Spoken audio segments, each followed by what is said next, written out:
is the issue of the conscience with regard to this subject. God's standards of love is really the question. Because remember, we started off talking about we want to focus on God's standard of love, but there is an essential part of the conscience. If you understand the use of the conscience, you can see, can't you, that really the conscience is telling you the truth about what God's standard of love is. So the conscience is actually a great mechanism to determine what the standards are in terms of what God sees the standard of love is. The issue most of us face is that very few of us think about the conscience being a mechanism via which we can learn about love. We treat it, if we use the conscience at all, we just mostly think of it as a response, as a mechanism that tells us when we're guilty. In other words, when we're right or wrong. But we don't see it as telling us whether we're loving or not.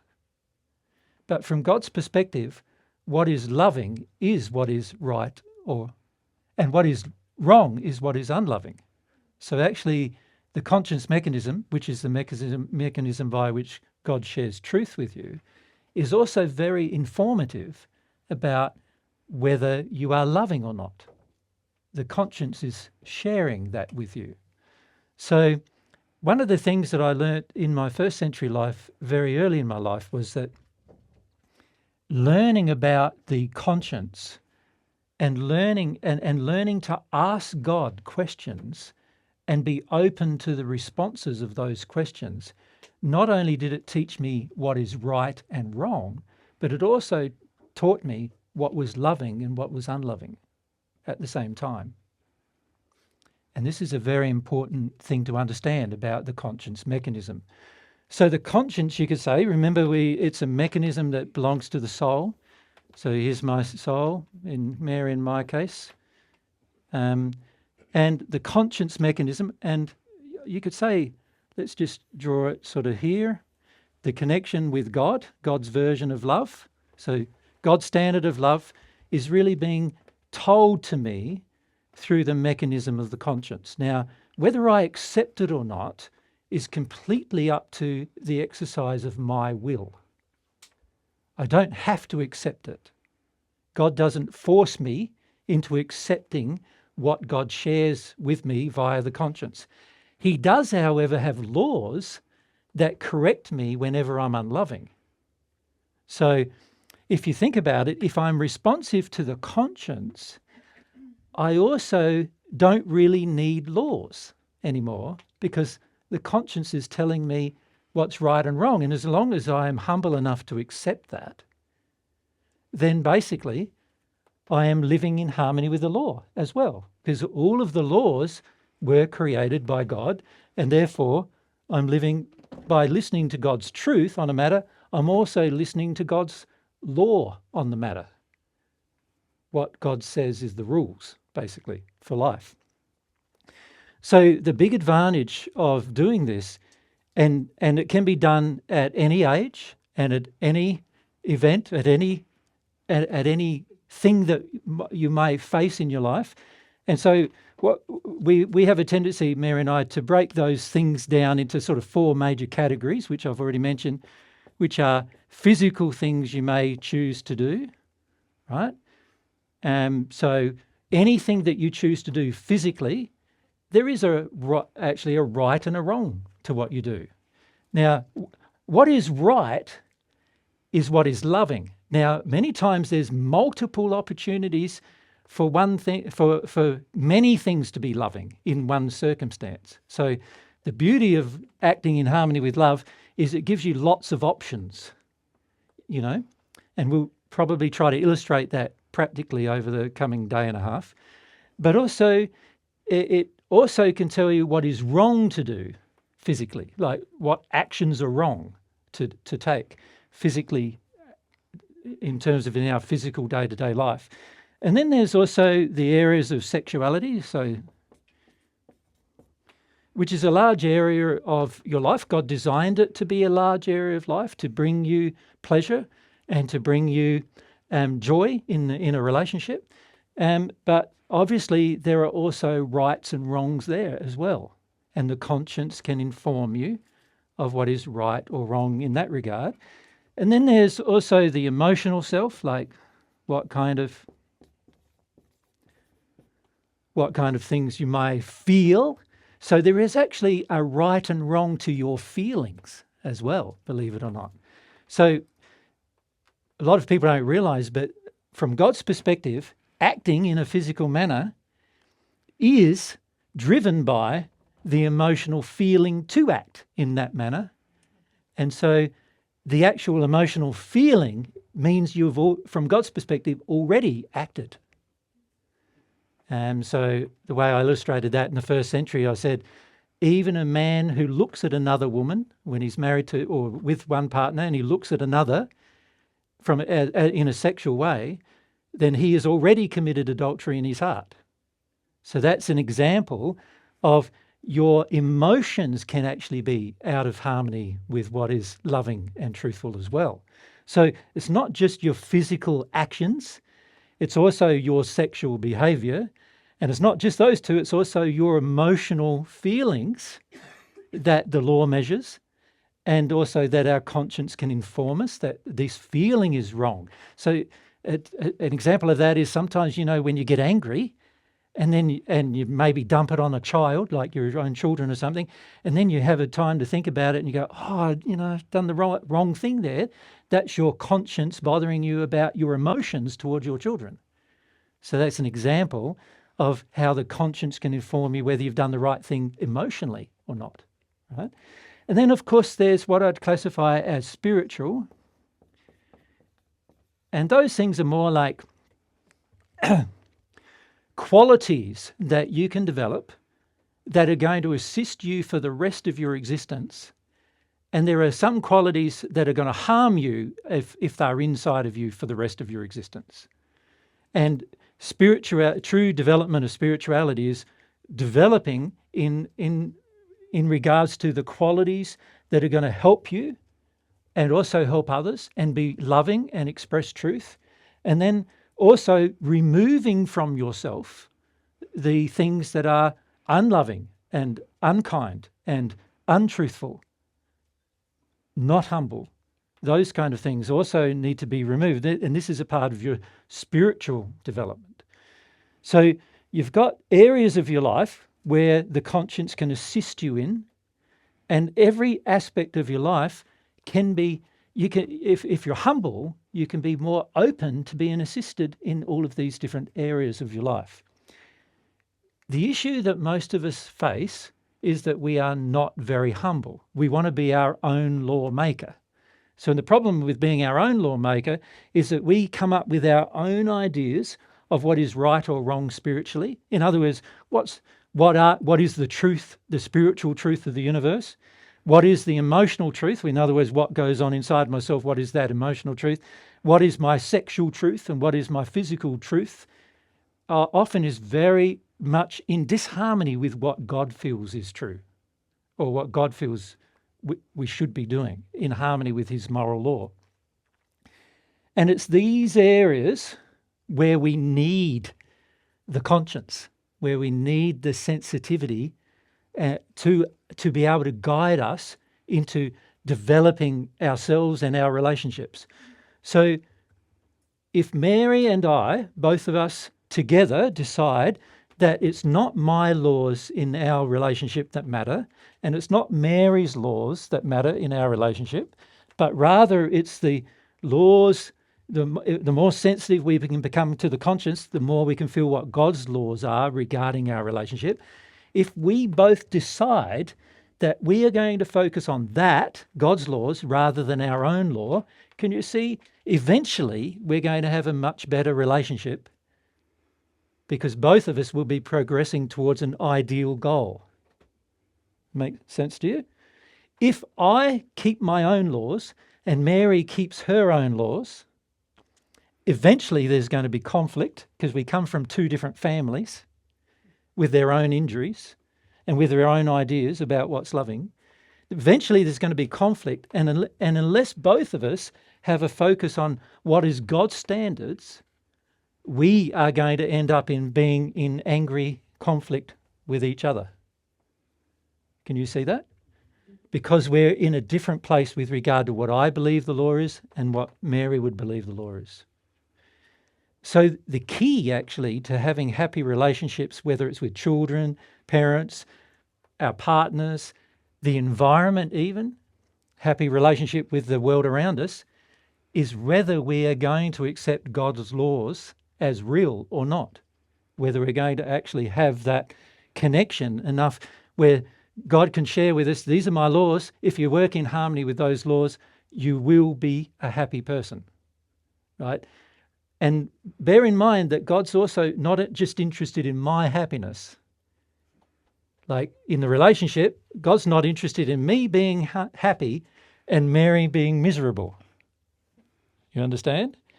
He wants both of us to be happy. So the problem is many times in a relationship, what we observe is that one person's quite happy and content and the other person's quite miserable. And the reason why for that is because one person has set the law to be their own law and the other person feels they have to conform to that law. So in the case, if it was Mary and myself, let's say I set the law, and historically many men have done this, right, in their families for millennia, really.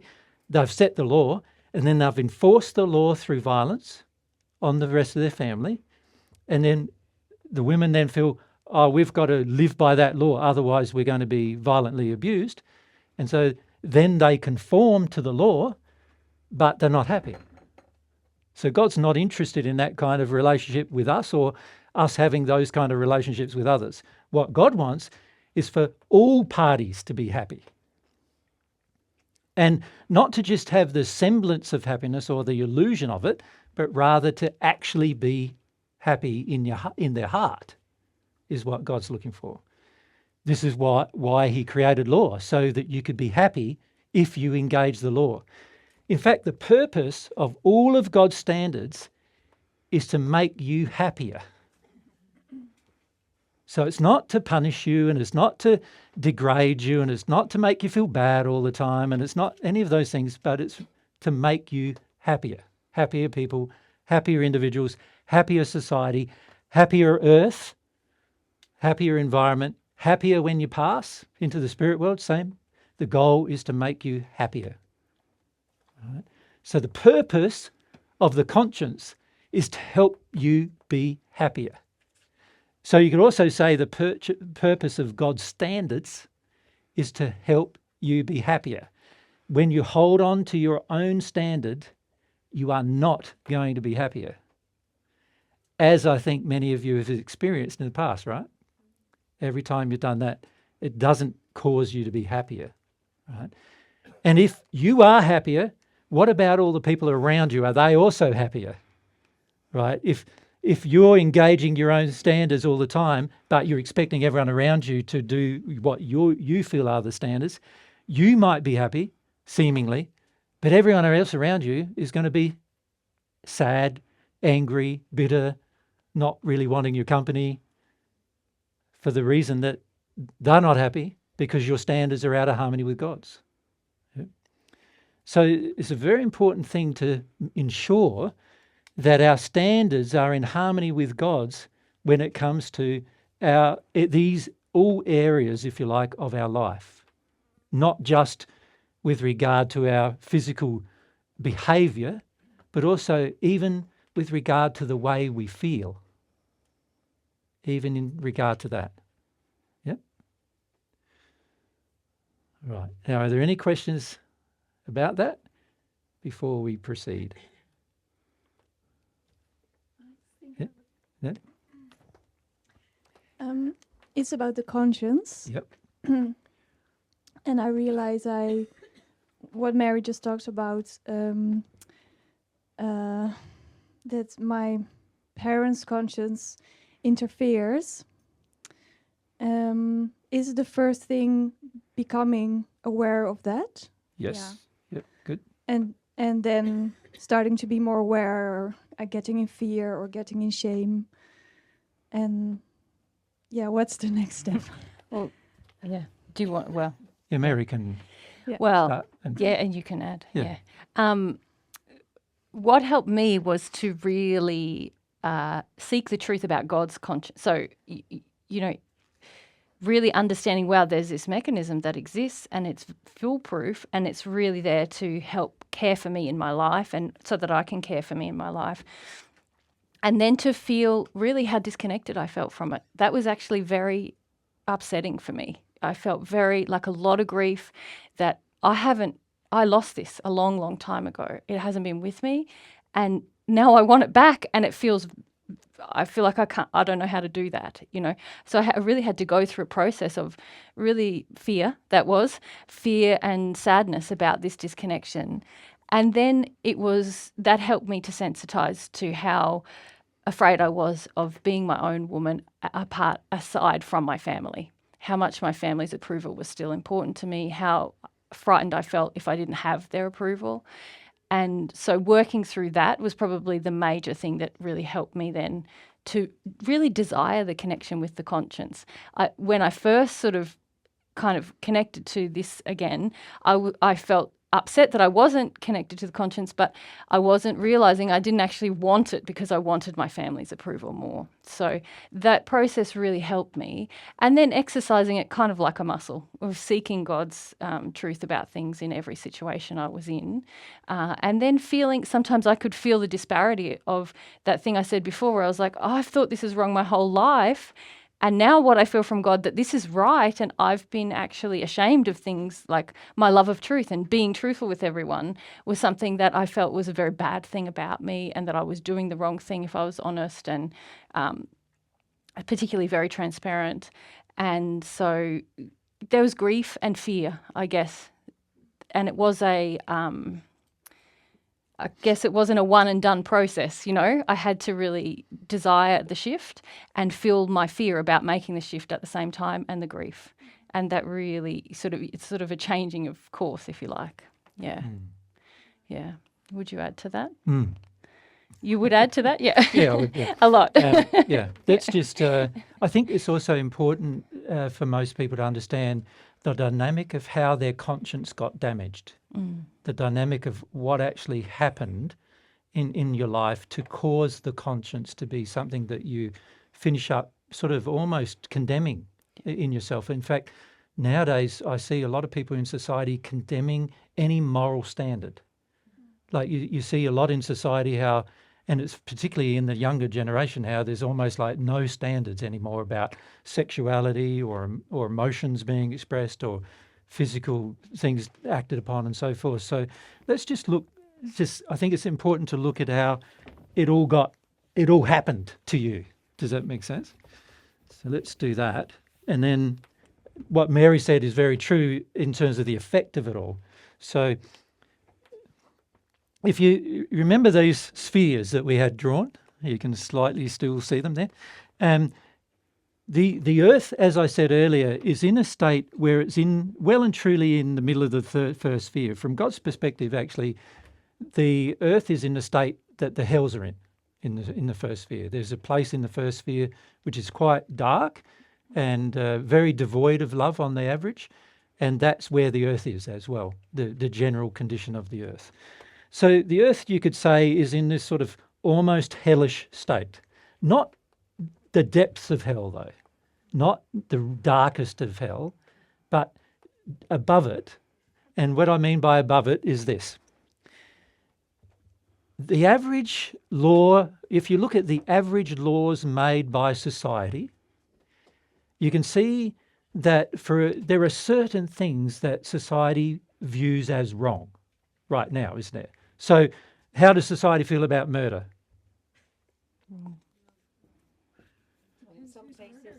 Yeah. Under certain circumstances. Yeah. An army can go and murder, yes. So government sanctioned murder is okay, but individual murder is wrong. Again, it depends who you are. But microphone though, because nobody.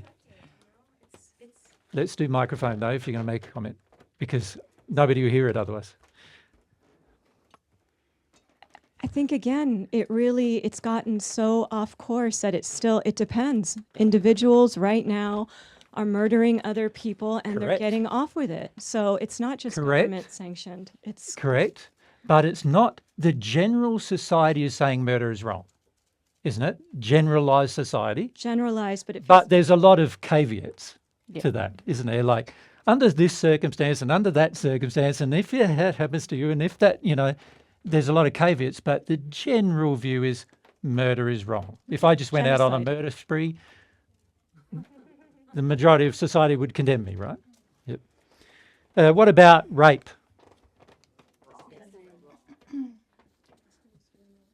Well, again, you can see the same thing applies, doesn't it? Generally, there's laws saying rape is wrong, but how many rapists actually get prosecuted? Yeah. Not a large amount. And if you talk about child abuse as rape, like less than 5% of child abusers actually get dealt with, right? So again, society generally says it's wrong, but there are certain conditions under which society seems to accept it. When it comes to something like the treatment of children, generally society says child abuse is wrong, right? Abusing a child is wrong. However, if that's the case, why do 50 million children die every year from starvation? Obviously, there's a problem there as well, but again, these are general statements. So you could say society is saying that there's a certain band, if you like, of space, moral space, that you have where you are allowed to operate in. And if you go below that space, there's more likelihood that you will be punished, or more likelihood that you'll be condemned by your friends and neighbours. And if you stay in that space, it's more likely you'll be approved. You'll be accepted by society. So you could say this is an approval band, really, can't you? It's really a band in which you're approved of. Or you could say approved behaviour. Now, here we're only looking at physical behaviour too, because like how many people actually have an abusive sexual feeling towards women? Like almost every man I've ever met has it. And yet that's okay. But from God's standard, that's not okay. But human standard is, well, it's just a feeling, so it's okay. At least he hasn't acted upon it, right? So there's an approved set of behaviour, you could say, right, where I'm allowed to do certain things and those things will be approved of. But if I go below those things that are approved of, then I'm more likely going to get the attack of a higher number of society than before. A large number of society will condemn my behaviour if I go below that standard. So you could say this is like a standard of love, couldn't you? That really has been established. What humans believe love is, and this sort of becomes our standard. So this approved behaviour is a de facto standard of behaviour, a de facto standard of love that the world exists in. And unfortunately, it's in the hells. So that means that we're going to get a lot of bad results because what everybody thinks love is, love actually isn't. Now, there are some areas where this is actually very obvious, like murder and rape. Generally, most people will say, oh, well, that's wrong, right? But there are other areas that are very wrong from God's perspective, but most people on earth think are right, right? An example of that is how we treat children. Yep. So that there's a very growing standard on earth that we should treat children and give them all this space and all this latitude to do whatever they want, whenever they want. Because most of us as, my age or older, in their 50s, 60s, 70s, most of us didn't get to do what we wanted, and we feel quite angry about it.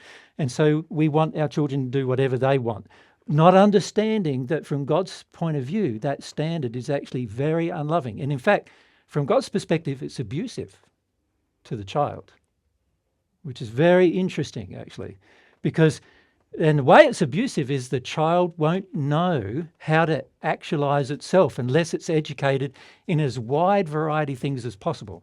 It won't know what to choose. And so what most of us don't realize is that when we allow a very permissive state with our children, which is happening more and more on earth now, you even see it with little toddlers ruling the entire household. You know what I mean? Like whatever the little toddler screams about, everybody runs to its rescue, does whatever it wants. It can scream for anything and it gets whatever it wants. And this is very abusive to the child to allow this to continue. But most parents don't know how to correct it because they have learnt that I can't smack the child to correct it. So what do I do? Like, I don't know what to do. I don't know how to educate this child that what it's doing is unloving to the rest of us. You know, and so most of them then tolerate the child doing it, not understanding that actually the child, not without any correction, is actually being abused because its future life is going to be tainted by the attitudes that are developing within the child. And this is something that most of you are going to find very challenging to hear, right? Because many of you have grown up thinking, I had a bad, the abuse of me was more obvious, like I was belted, in my case with a strap, many of you with a cane or something like that by your parents even. In fact, many of you, if you were brought up in a Christian household, there's a quote from the Bible that says, spare the rod, spoil the child, right? So most Christian household go, well, God wants me to smack my kids. And they use that as a justification to do it. So after a while, you end up going, you end up thinking, the parents ended up thinking, this was the way to encourage the child to be more loving. Not really, right? What it did was make us afraid, made us afraid of violence, made us more prone to violence and other things like that, or made us more tolerant of people just doing whatever they want whenever they want as well. So there's a whole heap of injuries that have grown up there, but because it's within the approved behaviour of society, it's acceptable. And by the way, many of you here have created your own society. So your approved things in society will be based around what you created as your society. And that will be different to what I've created as my society. And that'll be different to what, somebody in Austria creates as their society, right? So this approved behaviour generally goes up and down a little bit in terms of how loving it is from God's perspective. But generally, it's very much the same no matter what people choose to do on earth, because hardly anybody is considering God's standard. What is God's standard of love?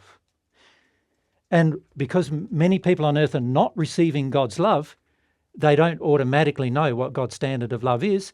And because also they're not receiving any truth via the conscience, they're suppressing the conscience, they're not receiving any moral truth about what God's standard of love is there either.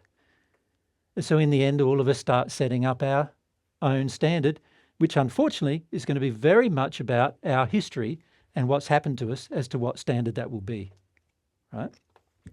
So here we are. Remember, there's spheres above this, first, second, third, fourth, fifth, and so forth, right? Up to the perfect natural man is what we're talking about here. And even beyond that, which is what we need to talk about more tomorrow. But you can see that society is going to let you be in that area. It's going to let you operate in that area. Now, that area isn't very high from God's perspective. It's very low. It's very low. So the standard that we have on earth is so low that whenever we just go a little bit, like all we need to be, let's put the mark in our orange, which is the standards of love. All we need to be is a bit higher here, and everybody looks at us as a goody-goody. And it's not cool to be a goody-goody, is it? So that's uncool to be that high of standard of love, even just above where society, or just below where society feels the limit is. You can't really go higher than that. But then if you go lower than here, you're a baddie, right? People want to generally stay away from you. Not all people, of course. If you're a drug addict and a murderer, then you'd be happy with that, right?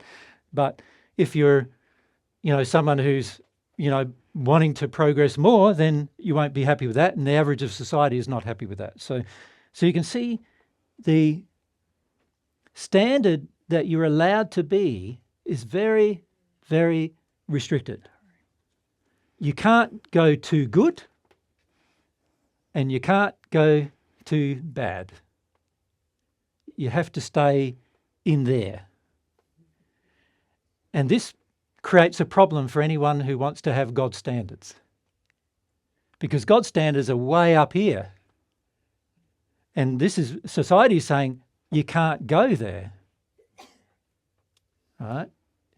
In fact, you'll find the more you go there, the average person in society condemns you more for going there, which creates its own restriction. And particularly if you're worried about what people think of you, which most people on earth are, it creates your own restriction where you won't go any higher than what society is allowing you to go. Now, this also works in your family. So let's say Mary and I are together. I have my levels of how much Mary's allowed to progress. Let's say they're here. Halfway in this approved behaviour of society. That's where I want Mary to be. Right? And I'm happy with Mary when she's there. I think she's a great woman when she's there. I think she's perfect for me when she's there. I think I want to give her gifts to help her stay there. Does that make sense? It's really self-absorbed, isn't it? I'm really wanting her to be in a place just for my own sake, but this is often what we're like in a relationship. So I want her to stay there. Now let's say Mary, she hears some of God's truth through the operation of her own conscience. And she realises that where I want her to be is not where she should be. So let's say she hears a bit of God's truth from the conscience, which is, why do you keep just agreeing with him all the time when you don't agree? Right? Now, that's not Mary's problem, by the way. A lot of people think it is, but it's definitely not Mary's problem, as Mary will tell you. Yep. But we're just raising it as an idea, right?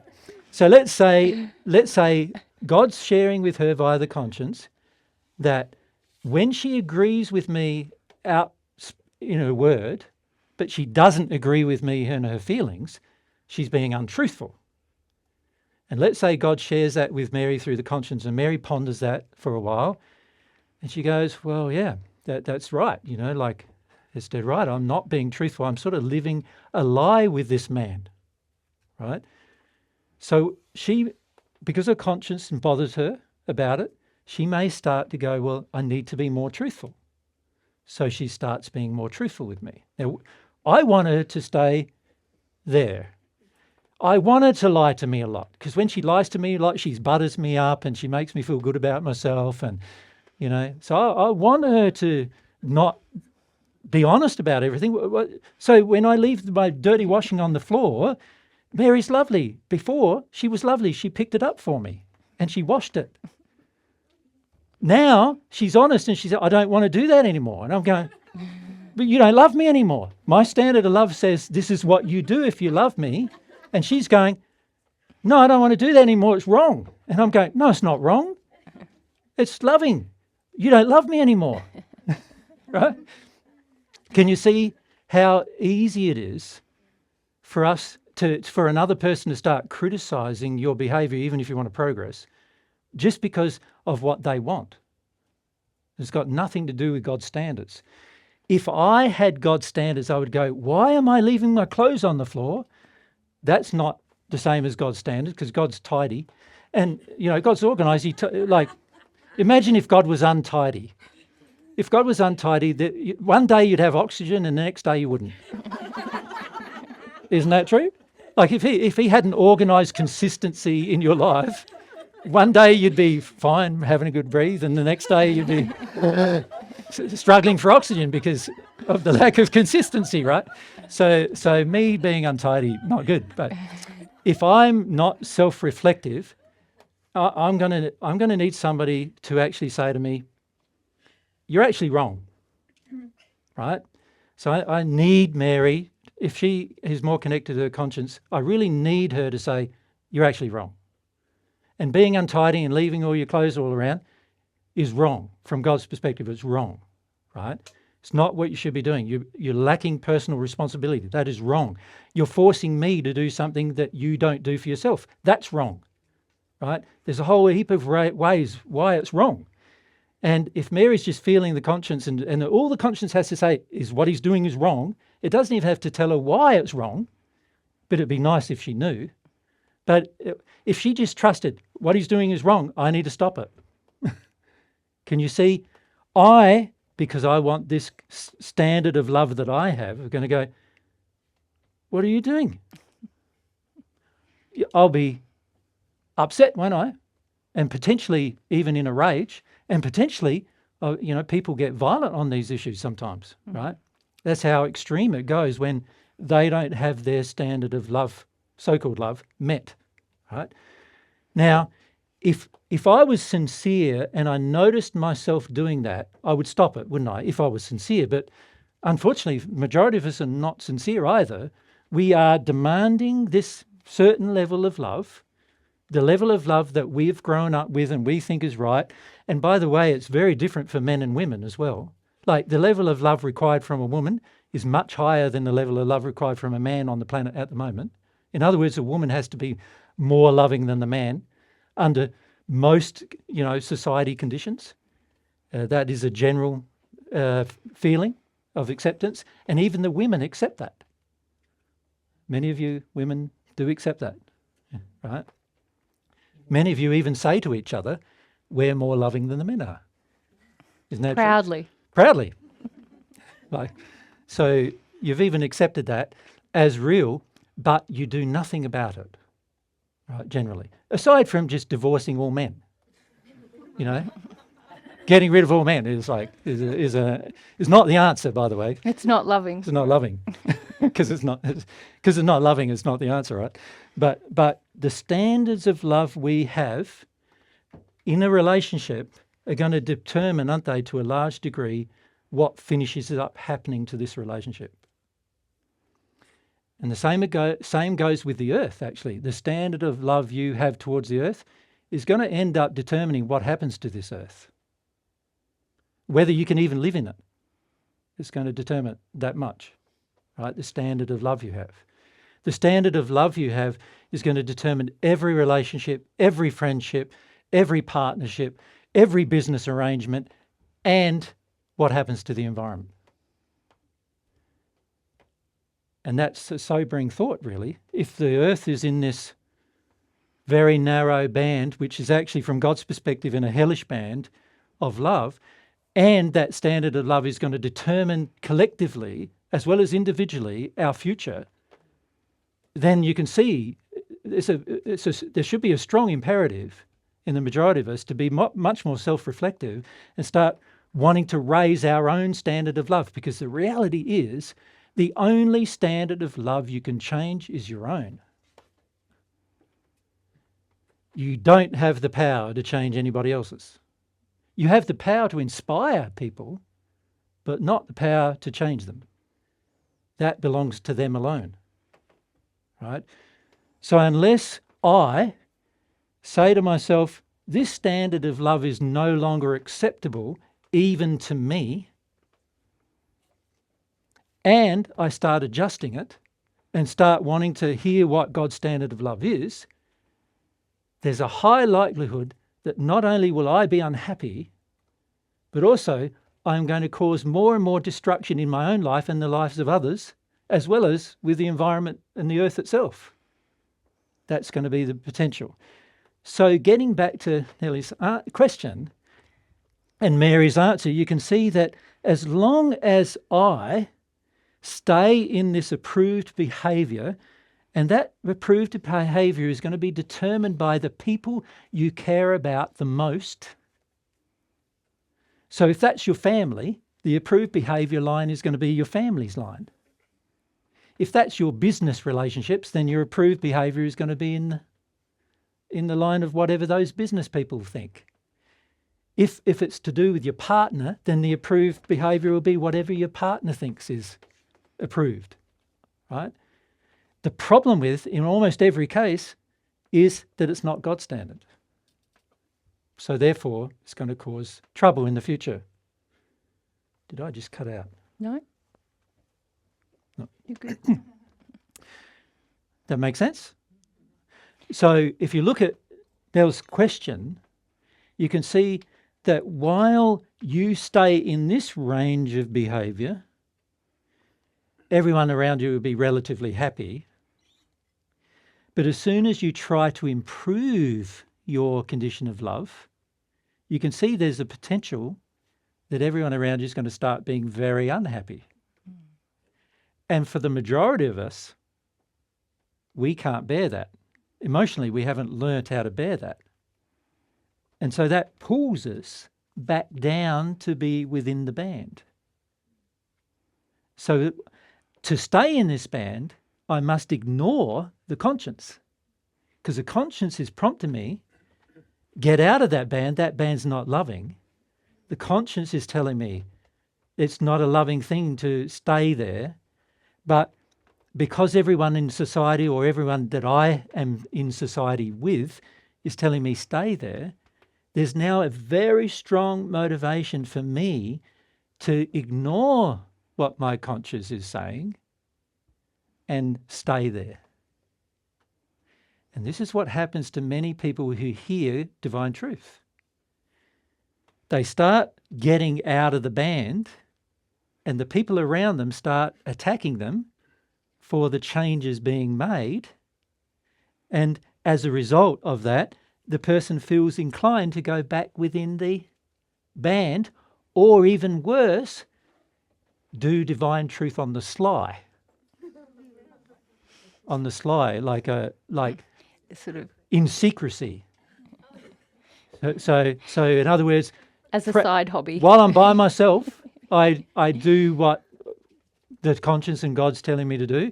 But as soon as whether I'm with someone else, I modify my behaviour so they can't tell that that's what I'm doing. You follow? And that's even worse state, because now you're entering a state of duality and you're compromising principles that you know that are good for the sake of principles you know are bad. And that's a very damaging thing to do to your soul, to do that. There's going to be a lot of guilt in that, because the law is going to condemn you for that. God's laws will condemn you for that. So the real problem is I need to be prepared to get out of this band no matter what anybody around me thinks, no matter what they feel, no matter how much they're upset with me about it, no matter how much they pressure me, no matter, even if they're going to kill me, I'm going to get out of the band. That's how strong it's going to have to be to get out of the band, to get out of this acceptable, approved area. And what I find is that most people on earth don't have the courage to do it. And it's only in the spirit world that they start to develop the courage, because as you progress in the spirit world, your environment automatically changes and you can see the change. And so that you're surrounded by people who are also changing. And so that makes your life easier. So that's one advantage of spirit world. Of course, you haven't learnt to do much on your own will, because everybody else around you is doing the same thing. So that's a disadvantage. The advantage of doing it on earth is you develop a strong will, a courageous will, a strong will, a will that can handle anything. Now that's going to stand you in good stead for your future, that will. One thing I've noticed in the last 10 years or so is that even within people that follow divine truth, we create a band, Yeah. and we're telling ourselves we're doing better, but we're not really doing it at all. Correct. And there's only a very small group of people actually doing it, as you know. So Yes. it's just something, because there's new people here, I thought was important to realise. We have to, Yeah, you have to be prepared to raise your own condition no matter what anybody else around you believes, even if those beliefs purport to be the same as your own. and it gets used against you. Some people use it to manipulate, don't we? We use those language and use that word to... Yeah, I've it's seen terrible. many, many people use what they learn about God's truth to manipulate others to get into a worse condition. Yeah. Yep. Which is it's a very dark thing to do, actually. To manipulate another person using so-called truth to manipulate them into a worse condition, very dark thing to do. And yet we see people doing that all the time. Yeah. Yep. Olga? We just...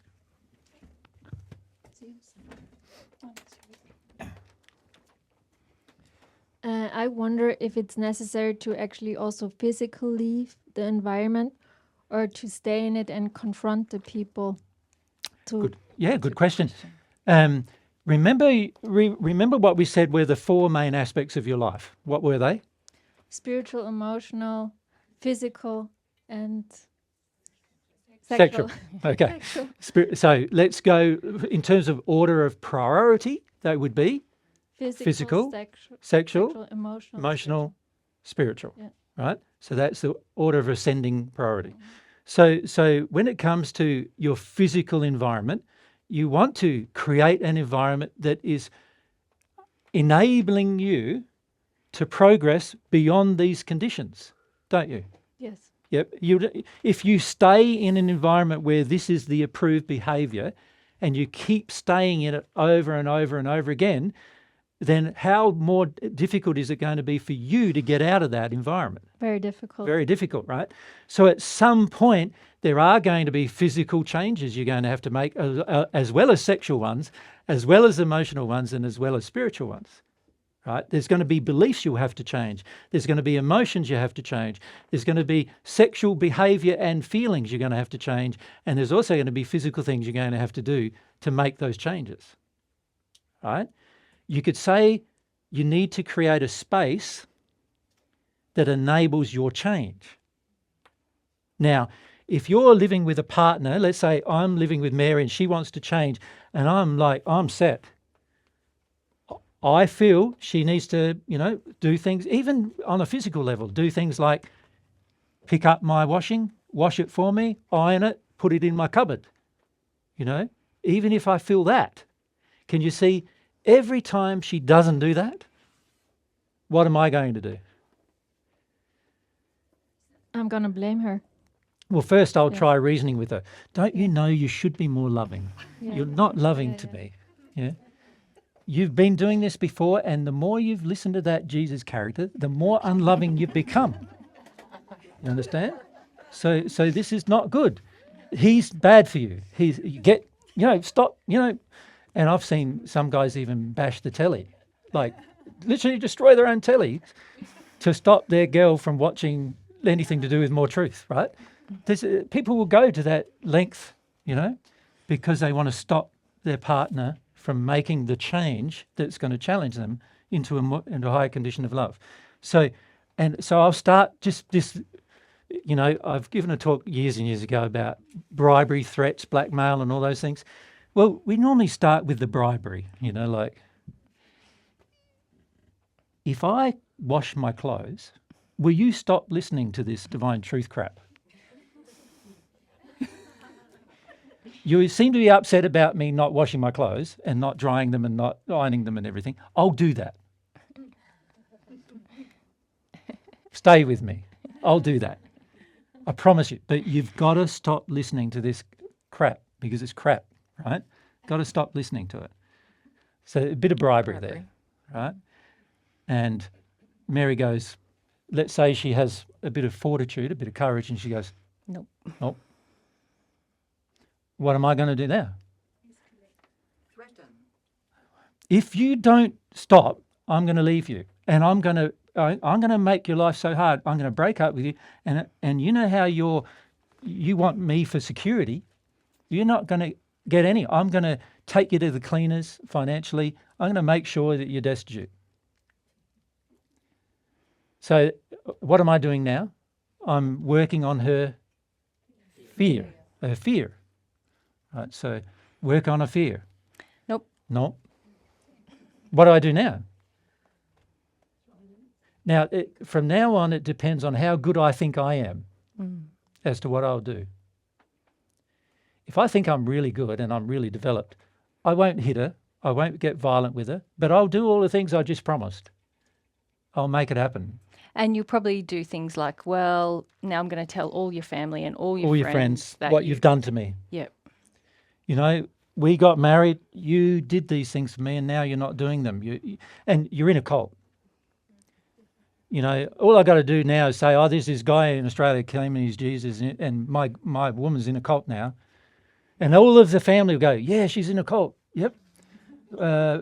So what are they? Intervention. Intervention, you know, like and we've had actually some people we've now become friends with who right back in the beginning, they've even tried to drug them and all sorts of things to stop them from making any change, right? Of course, the more violent the action becomes, the more obvious it is that the person doesn't love you, right? Yep. But it's pretty tough still being in that environment. Okay, so I'm now in my violent stage, and the limit of my violence is going to be determined only by how much I think I'm a good guy. Really. So if I think I'm an okay guy to belt Mary, I'll belt her. But if I don't think I'm an okay guy to belt her, then I won't. If I think I'm an okay guy to make her life a misery through all sorts of other methods, I'll do that. But if I think I'm not an okay guy if I do that, then I won't do that either. You follow? But it's just how much pressure will I bring to bear to get her to stay where I want her to be is going to be very dependent upon my condition and my self-awareness, right? And Mary is going to need courage, isn't she, to deal with all that. Can you see that? If she wants to get God's standards, she's going to need courage to deal with all that. Courage to deal with my potential levels of abuse that I bring to bear. Now, I'm saying this in a personal relationship, but the reality is often it happens with family members where parents get all upset. We've had lots of parents go, you're in a cult now and look what you're doing. And, you know, you shouldn't be raising with us. We were bad parents. We were never bad parents. We did all the right things with you, even though we belted you and whatever else we did. We did all the right things with you. How dare you raise these things with, we're your parents. You should listen to us more than listen to anybody else. In other words, we're your parents, so we're your gods, is really the underlying thought. And so often parents bring this pressure to bear. It can even be children that bring this pressure to bear. We've had some people who are in their 40s, 50s, 60s with grown children, and when they start making changes, the children are in a protest, you know, and they do as much as they possibly can, even trying to get their mother or father committed so they can take all their money off them so they have no freedom, even things like that, right? All you have to do is say they're in a cult and you get away with a lot after that, right? That's what happens. Obviously, you're not in a cult because Mary and I have no interest in telling you what to do with your life. We have an interest in educating you what God's standards are. But we don't ring you up every day saying, checking on you. Yvette, checking on you. What did you do today? How did you treat Andy today? What has he done to you? You know, you imagine our life, it would be a nightmare, wouldn't it? If we did that. So all we do is we present the truth to you and let you do what you want with it, right? So a cult doesn't do that, by the way. A cult presents the truth to you and enforces it, right? And condemns you and actually, in the end, excommunicates you if you don't do it, right? So And I guess the flip side of that is, because you're talking to Olga about can you stay in the same environment and make changes? I suppose the flip side of it is some people try to create then a false environment where they're going to be safe to do all of their emotional work. And that doesn't work either, because you're basically trying to isolate yourself from reality to grow. And you can't do that either. In order to avoid your own emotions, really. Yes. Yeah. Yeah. Yeah. So the key principle is humility, as I think I said to you in Austria. Yeah. But also doing things that are loving for yourself from God's perspective. Yeah. My general recommendation is this: stay in the environment you're in until such a time as it becomes very clear to you that in your environment, people around you are not going to accept you staying there. Then leave. Because a lot of times when we consider change, we have all these beliefs about how everyone's going to react. And sometimes they're right and sometimes they're wrong, you know. And it's not really giving people a chance if you just prejudge how they're going to react. Yeah. You don't know how people will respond to truth. You don't know how they're going to respond to you becoming more loving. You don't know. Some people respond well, others don't. It just depends on their own level of self-reflection. And also, nothing I've found is actually permanent. I've had people in the first century kill me for the position I took, and then later in the spirit world, they've become my friends. So it's sort of like, well, nothing's really permanent in regard to the response either. Particularly on Earth, it's like, how long does Earth last? 80, 90 years, maybe 100 if you're unlucky. Well, in the environment we're in, it's unlucky to live that long, right? But if you think about it, a lot of the people who become your enemies on Earth will eventually become your friends later. There's all sorts of changes they may make, realizations they may have. Nothing's really as permanent as we believe it to be. And so that's a part of the things we need to consider, right? The beauty of looking at everything from God's perspective is that it's God's perspective. It's a long-term, proper perspective. It's the reality of existence, right? Our perspective as we are on Earth, particularly in our first incarnation on Earth, we're so limited in our perspective of things, because most of you, well, all of you pretty much, have not entered the spirit world yet, right? So you don't even know what the spirit world looks like. You don't even know what experiences you might have. You don't even know yet what things you could enjoy. You don't know even yet how to progress in the spirit world. There's a whole heap of things you're yet to learn, and that applies to everybody. So besides yourself, so if you progress on Earth, the people around you might not like your progress, but at the end of the day, once you're in the spirit world, you'll probably be very instrumental in helping them progress. The very people who didn't like you.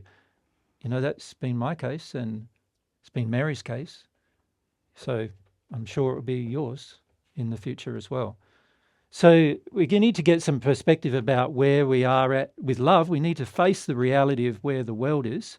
We need to face that it's not God's standard. And then we need to go, well, what am I going to do about that now?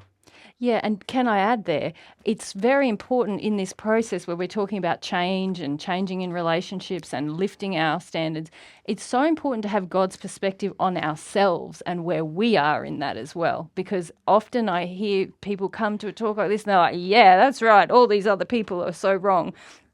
But they haven't really established where they're at in relation to God's standard of love. And so you can't neglect that in this process, because you'll be tempted otherwise. It has to be your primary focus. It has to be the first port of call for you, because otherwise you are going to start applying your injured standards, not God's standards, to your life, and trying to kind of force other people around you to meet the standards, which is really where you started from, why the problems began in the first place. Yeah. Thank you. Yeah. Check the time. Any other questions? Yep. Over here. Just keep your hand up. So, yeah, that's it. Hello. So I have two questions. One is I just wasn't clear, but are we going to actually, are you going to explain God's standards to us, or is it something we're going to have to discover for ourselves? of love, standards of love. Well, this is a very interesting question. Am I going to explain God's standards of love to you? Well, I might explain some, but how is that going to help you with your individual lives? See, your individual lives, you're going to come up, I'm not going to be around you 24/7. Yeah. I've just told you I'm not a cult leader, so I'm not going to Follow up. follow up. Yeah. I'm not going to do all that. I don't expect you to. I just wondered if you're going to share what you discovered for yourself. Oh, yes, I don't mind doing that. And we will do some of that tomorrow. Obviously, in the amount of time we've only really got 10 hours together, haven't we? And already we've used like 4 of them. So obviously my ability to share with you all the different standards of love, bearing in mind there must be millions. Infinite. Yep, and there is actually millions of different things. Of course, they're guided by a few principles, but in terms of individual laws, there's millions.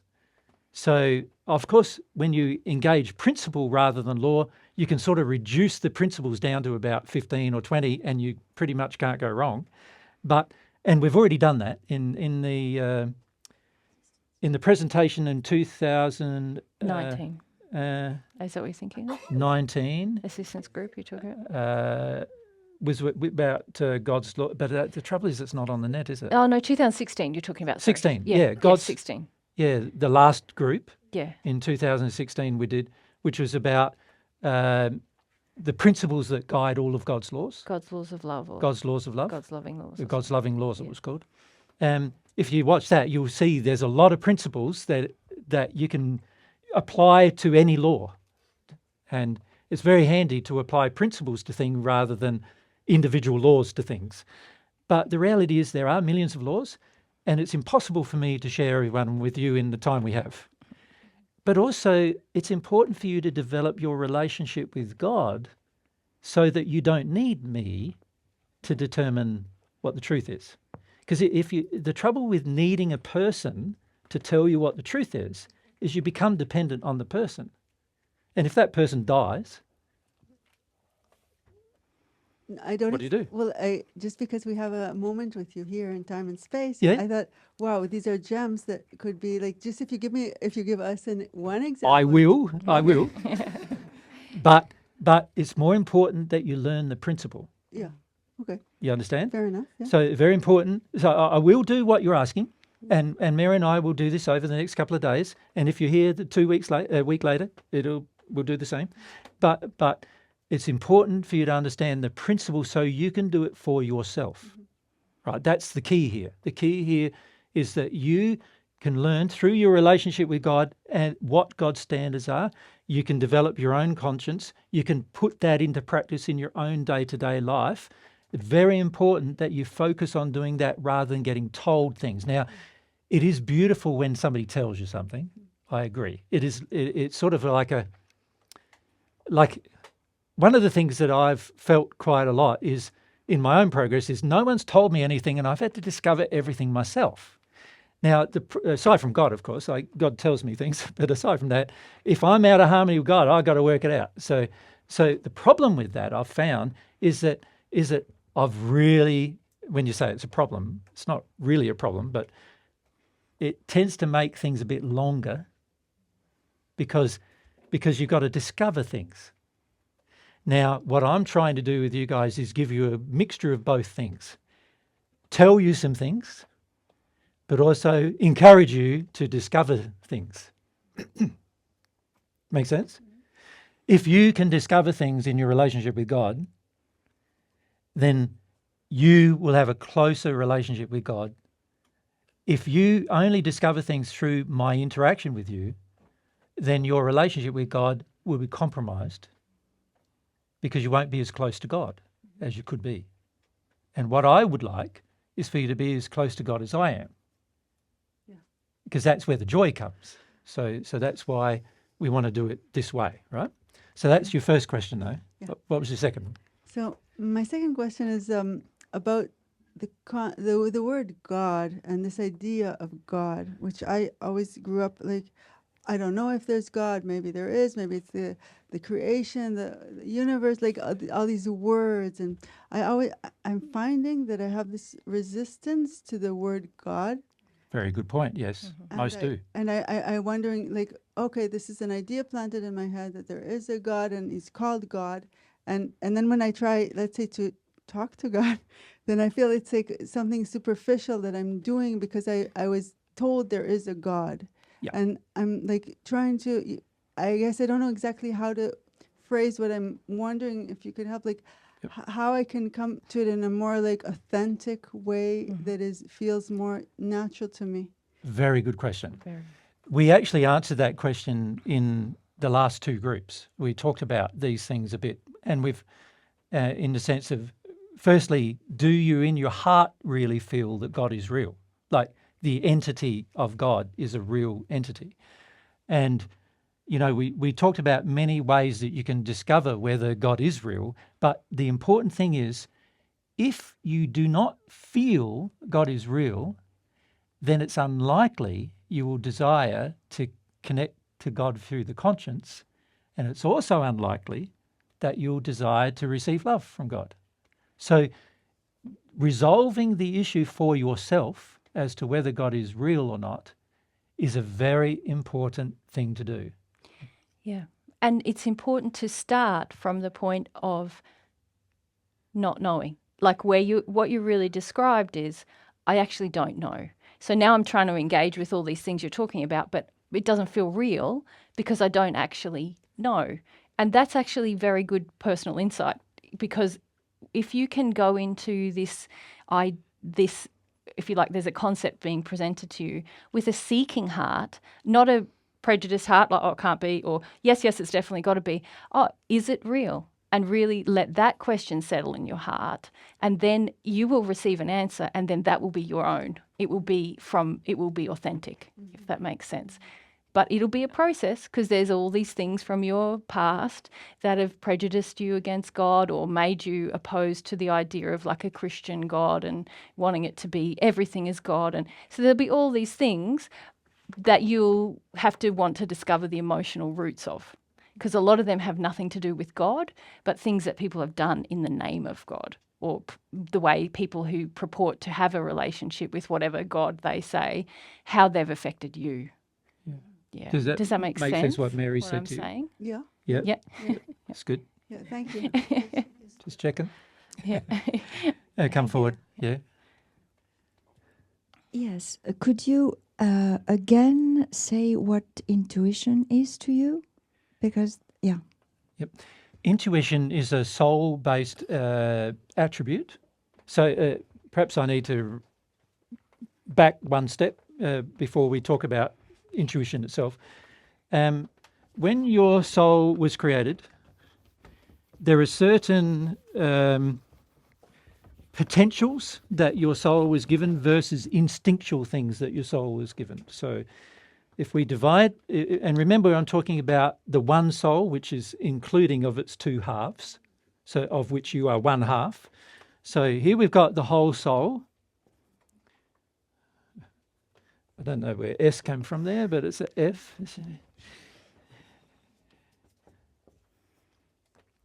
So here's our whole soul. In the soul, when God created your soul, He created it initially, and there's a whole heap of souls still in this condition, actually, where He created it with what you would call or classify as personality.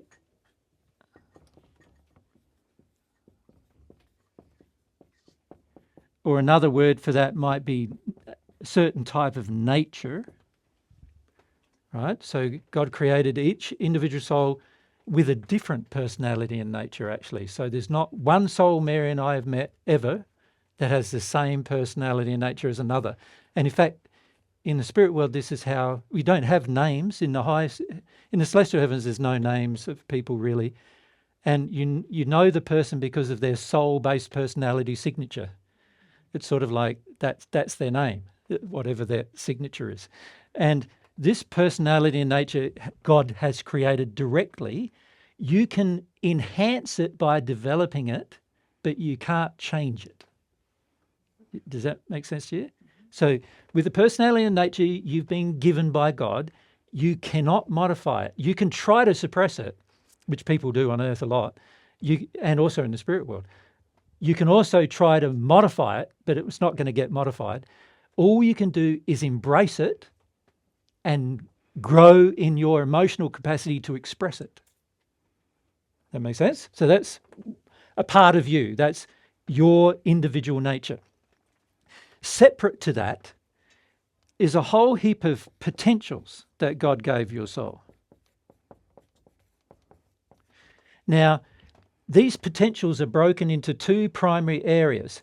There's potentials that are gifted to the soul as a perfect human. So you could say human potential.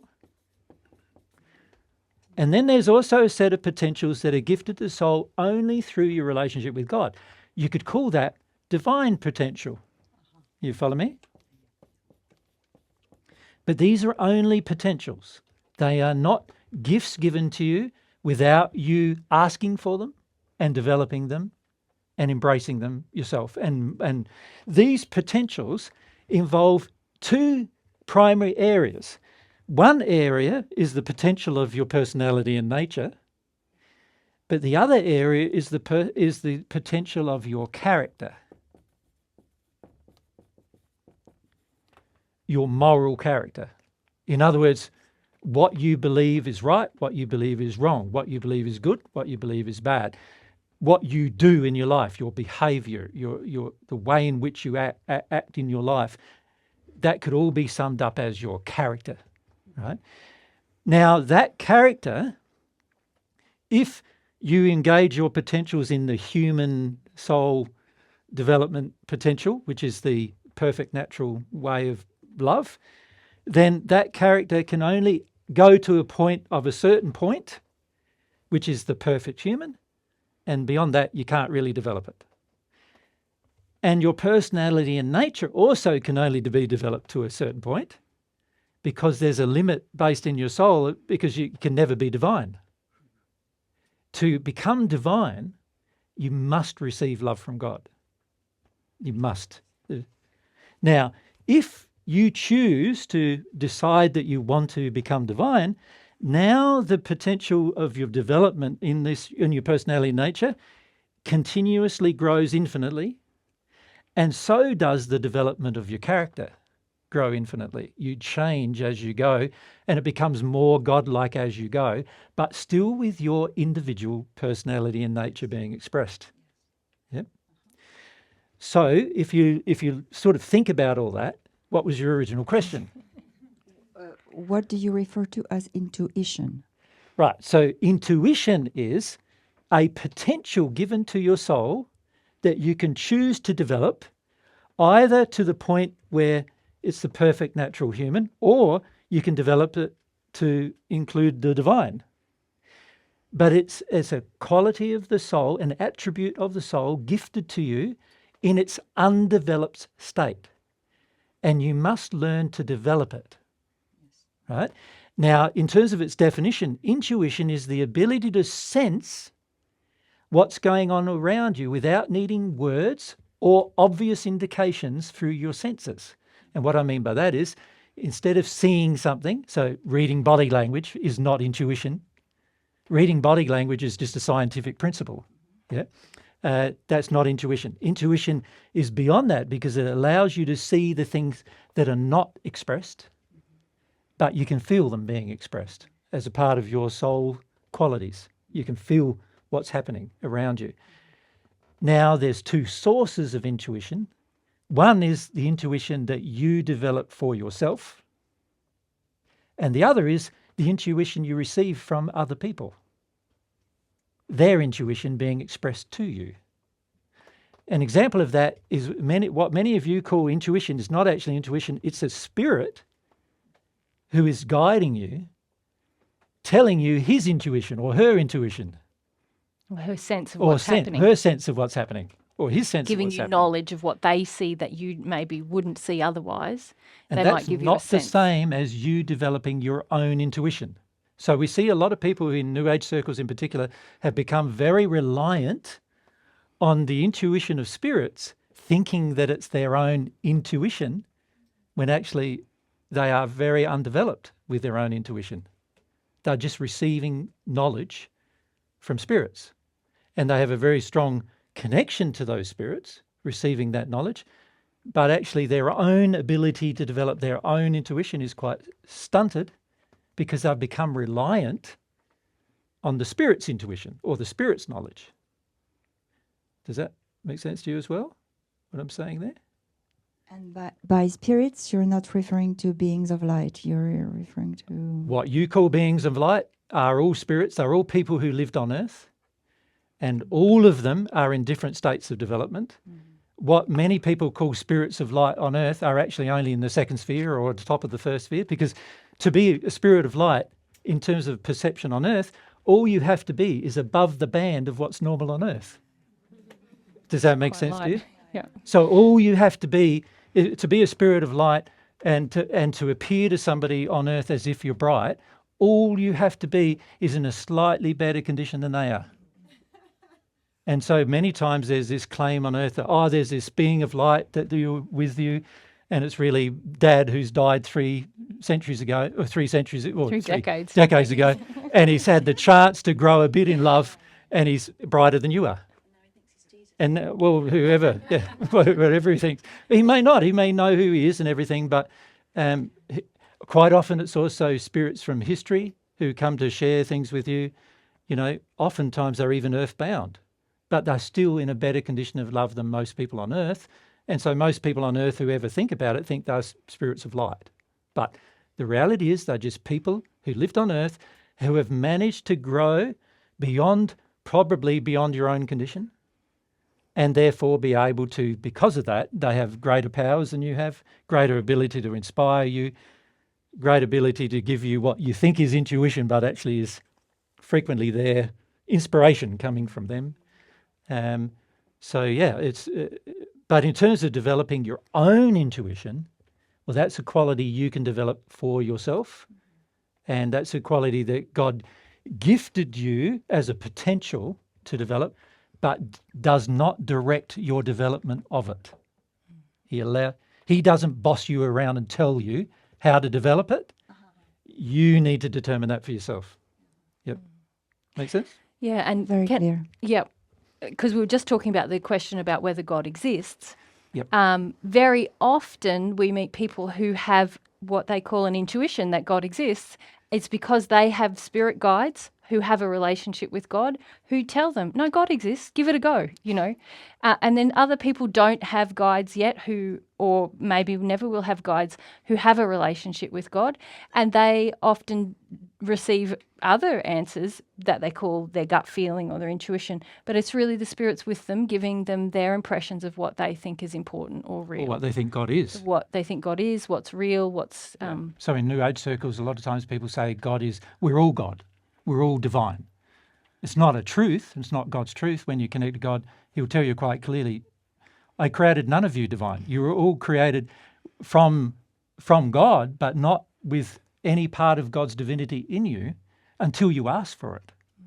So you know, it becomes very clear when you have a relationship with God what's actually happening. But for the majority of people on earth, there's this strong feeling they want to sort of feel like they're gods before they're even asked God to desire some of God's attributes or qualities.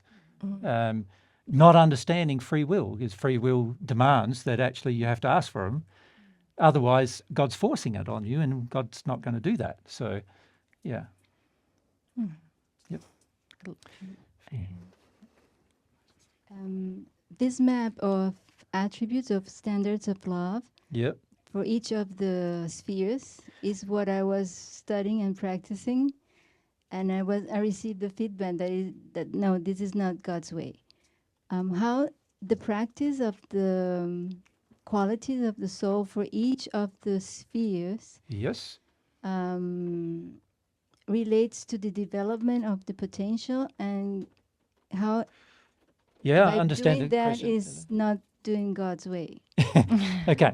The natural love way, which is the path to becoming the perfect natural human, for most people, it becomes quite an intellectual exercise. And what that intellectual exercise becomes is like, what do I need to do to get into the next sphere? What things do I need to develop? What attitudes, emotions do I need to develop to get to the next sphere? But also, what do I need to deal with from my past and get rid of in order to get to the next sphere? So what happens a lot of the times when a person's engaging this process intellectually is you get very bound to your intellect trying to work out what your next thing should be. Mm-hmm. When you're connected to God, God just tells you what the next thing is. And you just do that. And then the next thing, God tells you, and you do that. And the next thing, it's just like sort of like a seamless process where you're not now using your mind so much to develop attributes. You will need to think about things though, because God gave you a brain. Well, it's not the actual physical body's brain, it's the spirit body's brain that actually is your mind. God gave you that mind so that you could work through things intellectually as well as emotionally, right? He didn't expect that you would be given a mind and then not use it. But it needs to be subservient to the soul qualities. When we develop our brain in such a way, and this is what happens for many who pass into the spirit world, they go, I can't really connect to God. I can't really feel God. I can't really feel any of God's emotions. I can't even hardly feel most of my own emotions. By the time most of us pass, we've suppressed a lot of our emotional life just because it's too painful to regurgitate. And also by the time we pass, we're old now, and there's a lot of things we've lost. Like if I pass 20 years before Mary passes, then she's had 20 years without me. That's a pain that she needs to feel. If she doesn't feel it, she'll pass with that feeling, and then that feeling is going to govern to a degree what happens after that in her life. So you can see that there's losses that you have, and the older you get, generally the more losses you have as well. And so you end up with this state by the time you pass generally that is quite like full of a lot of grief that's not yet felt, right? And also fears that are not yet felt, because as people approach their death, their fear of death intensifies. This is why many people become very focused on health rather than spiritual health, is because their fear of death, they're worried. I don't want to die. I don't want to die. I want to stay here. And then there's also the losses of the people you leave behind. So you might, if you're a grandma, for instance, and you've got all your grandkids and you've got all your kids and everybody that you still want to have a relationship, but they're going to be left here. And most people don't understand you can easily visit them. But even if you understand you can visit them, you're not going to be able to talk to them necessarily unless they're open to that. And most people aren't. And so a lot of people just get more and more afraid the older they get before they're passing. So I'm afraid, I'm sad. By the time I pass, I'm afraid and sad. And what am I going to do now with these feelings? Now, for most people, they go, these are bad feelings. I don't like feeling them. So what I'm going to do is learn how to progress in the spirit world with my mind and then do that. And these spirits have encouraged people on earth to do the same. The people who do that in the spirit world have encouraged people on earth to progress the same way. And so what you end up happening is you end up saying, what is the transition between the first and the second sphere? What is that? What do I have to do to make that transition? Now, I can say what it is. You have to become focused on truth as your primary purpose in life. That's what the transition is. Now, once the spirit realizes that in their mind, they go, what is the truth? What is the truth? What is the truth? And what they do near the top of the first sphere to make the transition is, what is the truth? They talk to everybody, like, I meet Mary and I go, what truth do you know that I don't know? And if Mary's from the second sphere or something and I'm in the first, she knows something I don't know for sure. So I need to ask, what's the truth? And she's sort of she tries to tell you, and you're in your mind trying to analyze it. What does that mean? What does that mean? I don't know. I'm not sure. How does that look? And you're developing your mind. Eventually you get it using your mind and you make the transition, right? And then there's another sphere above that, and you're told there's another sphere above that. And what's the transition into that sphere? What do you do there? Well, now I've got to work out, what is that transition? Oh, I won't tell you that transition. But let's say it's another quality, a primary quality. So I'm told, now I've got to work through all the issues about that again in my mind. I've got to work through all the issues about that. Now, you can see, firstly, I am sort of doing this alone, aren't I? There's no help. I've not asked for help from God to do this or anything like that. I'm sort of doing it alone. I realized that I wasn't praying. Mm-hmm. That's right. In this place where sort of, it's a good place in some ways because you're learning more self-responsibility, which is a good quality, which God wants you to develop, by the way. So there are good things about it, but also you're doing it alone. And in the end, what do you find when you've done something alone and you succeed? You feel pretty like, I'm pretty good, right? And so there's also this sort of feeling of self-assuredness and the feeling you don't need anybody else growing in you, which is not strictly true because beyond the sixth sphere, you're going to need God, right, to grow beyond that. So there's these feelings that start developing. I'm pretty good. I can get this done. All I got to do is find out the next quality and what's stopping me from making these transitions. Now, I'm simplifying things a bit because obviously there's hundreds of things that stop you from entering the second sphere if you're in the first sphere. There's hundreds of issues of love that needs to be addressed, but you would have to identify every one of them and address every one of them individually. And then you'll progress. And you'll be able to measure your progress because the brightness around you and your environment will change. Every time you make a change, the brightness around it will change. So most spirits who enter the spirit world, most people on earth who enter the spirit world, this is how they progress. Exactly like that. And what I'm saying is you don't need to progress that way. But if you're mind bound, intellectually bound, you will need to progress that way for a while until you sort out your reason why you're so afraid of dealing with things on a more emotional level, right? But most people who pass, this is how they progress. From sphere to sphere, learning about love, learning how, so they learn what's the condition of love in the second sphere. I'm in the first. What's the condition of love in the second sphere? What do I need to learn? And literally this is what they do.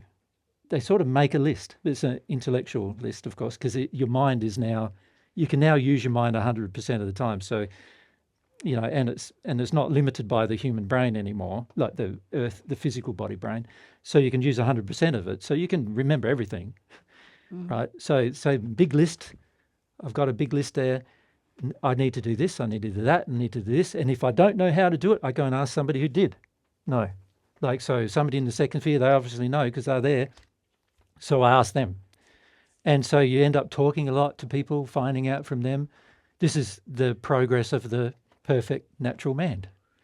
But it's not the progress towards God. It's not the progress to divine. To the divine, you need to have a relationship with God. You need to have a relationship with God. It's emotional. It's not intellectual. You need to open and expand yourself emotionally in order to have a relationship with God. That relationship requires you to be open and larger and more expansive so that you can approach the infinite. God's infinite in nature. God's love is infinite in nature. God's truth is infinite in nature. And as you receive more of God's love, you approach the infinite. So to grow that way requires a completely different understanding. And it's not intellectual. You can't actually do it intellectually. It's impossible, actually, to do it intellectually. And in fact, in the seventh sphere of the spirit world, the one above the perfect natural man, you literally lose your mind. Like, it's a real thing. You go through the process of completely becoming emotion, soul dominant. And your mind is just a subservient servant to your soul. So you don't sort of lose the capacity, intellectual capacity, but your mind no longer dominates anything you do after that point. And in fact, you can't become at one with God without that happening. So that's the main job in the seventh sphere, is to actually go through the process of getting rid of mind dominance completely, intellectual dominance completely. That make sense? Yep. Idanelli, do you mind if I ask what happened when you realised you had the feedback and then you started to pray? Did you start to pray? Yes. Yes. And how did it change things? No, it has completely changed my life. Yep. I've started to sit down some moments of the day to try and do it, and it takes a while because it is difficult to get to a sincere point where I feel that I'm emotional, Mm-hmm. and I get to this place that you usually talk about, that it is both happy and sad. Yeah. Because I do feel that, wow, it was always there, and I was not talking to him or her. Mm-hmm. So it gets very the regret of not having doing and thinking that I was in the divine love path. Yeah. Um, But it feels different immediately, doesn't it? Yes. That you're away from this study and more in this. yes, Yeah. and it has made me remember of moments in my teenage years when I used to have I felt some things.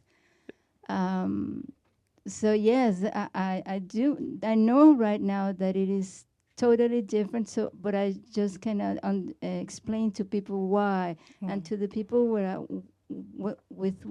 with whom I was working with, why it is different. And they do not understand. They think, no, but we are doing the divine love path. Yeah. And this thing that you were telling her, that I was actively sharing this. I was doing videos and I stopped it all. So many people didn't have this link with me to what we were doing. So some of them just, one lady who's living here in Portugal, she just went into depression because she lost what I was creating a dependency, not on me, not linking them to God, as I wasn't doing the linkage to God. Yeah. Yeah. So yes, all that you've been saying has been confirmed. Yeah. And this is the thing, is that it's only when you go through the experience that you can look back on the experience and go, oh, I get it now. Like when before the experience actually happens, it's a very confusing time because you think you're doing the right thing, but you don't really even understand how to do it, even how to pray, right? And so this is where it becomes very confusing for most people. When they use their mind to listen to divine truth, they think they can be doing it when actually the feelings are not involved, and therefore it's not actually happening. Yeah. And but it's very good you mention your experience, because it's exactly how it works. Yeah. Exactly how it works. No, thank you very much. Yeah. Oh, sorry. What are you? Oh, can we go to the toilet? One more question, and then you can. You can go if you want. You can go if you want. Is moving through the levels an absolute, or can you move into a place of out of the mind into a different state, and then you come back, or is it you go through one, then you go through two? Are they absolute movements, or can you go into a higher level, then you come back as you grow? Good question. It is good. So let's just answer it. There's two things to consider in the answer to that question. One is, yes, the condition of change is absolute. Like when you go from one sphere to the next sphere to the next sphere, there is an absolute change in the individual from one to the other. However, there's something that also must be considered, and that is one particular quality of the soul that actually temporarily raises your condition at certain times, and that's the quality of faith. Now, the quality of faith is a very interesting quality because it's about sort of believing with all of your feelings that something you don't currently have is available to you. It's a reality. So it's like you know it's a reality even though you're yet to experience it, right? Now, this quality of faith temporarily raises your condition to a new condition, and in that space you can receive, so if this is an individual, you can receive more inspiration than you could have done if you didn't have that faith. You follow? So faith is an interesting thing to develop in terms of a soul quality. It's, again, one of those gifted potentials that God gave us to develop, but it's something that has to be personally developed in order to experience. Now, you've heard of the term faith healing. Well, all that is a person feeling with all of their heart, this emotional state, that a healing is possible, which temporarily raises their condition to allow a healing to occur. Make sense? But it's not a permanent change. The permanent change has to happen step by step as you progress. So the beauty of faith, though, is that it allows you to have a glimpse of the future condition. And that's a very powerful thing to motivating your desire to meet that condition. So an example of that is sometimes what we do in the spirit world. If we can just turn that off, that'd be good. So sometimes what we do in the spirit world is we'll give a person a picture of their possible future condition so that they feel inspired to attain that condition. And really, in a lot of ways, that's what I'm trying to do when I'm discussing things with you. Like, I'm trying to give you a glimpse of the condition. And it's hard because we've got to use a whole lot of words, particularly to people who are very intellectual. You've got to use a whole lot of words to try to describe a feeling of a condition. But if I can inspire in you the glimpse of the condition, right, then there's going to be a stronger motivation in your heart to obtain that condition. And that's a very powerful thing for your future. And one of the things that many people rely on earth and in the spirit world is spirits and other people coming to them and giving them a glimpse of the potential of their future. Because what it does is it causes you to be motivated to obtain that future. Yeah. And so why it's such an important question is because the quality of faith is what lets you temporarily raise your condition where the future appears real to you rather than just appearing imaginary, something to not aspire to. Once if real faith is there, you start to feel like, this is a real place I can go to. So an example of that is at one with God. If I can somehow inspire you enough to realize and have faith that you can ask God for love and he will give it to you, then that will cause you potentially to ask.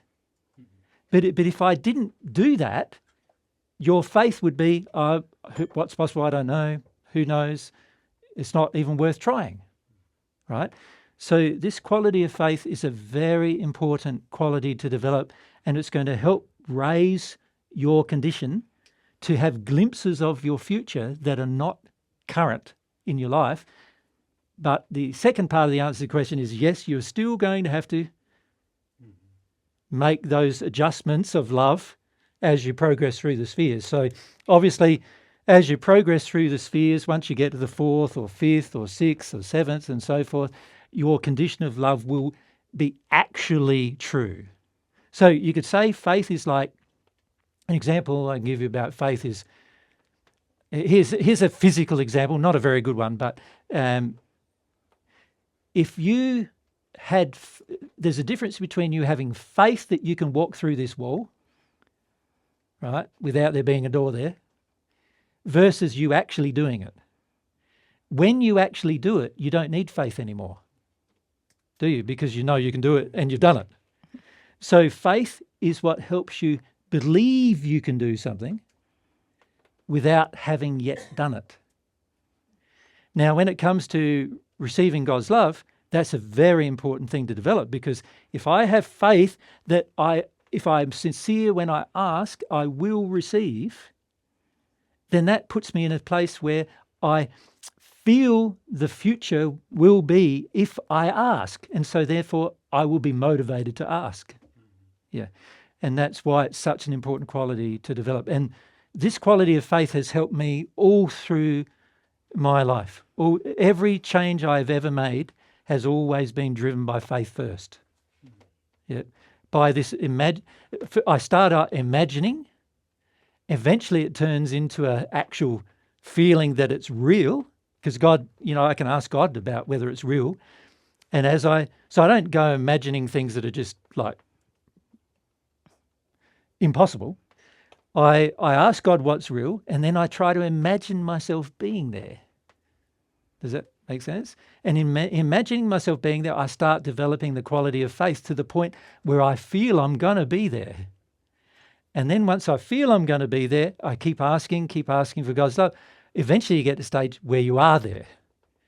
And once you are there, you don't need faith about that anymore, because you're there. Yep. So that's a very important quality to develop in your soul. This is a soul quality. But we need to now have a break, yes? So we can go to the toilet.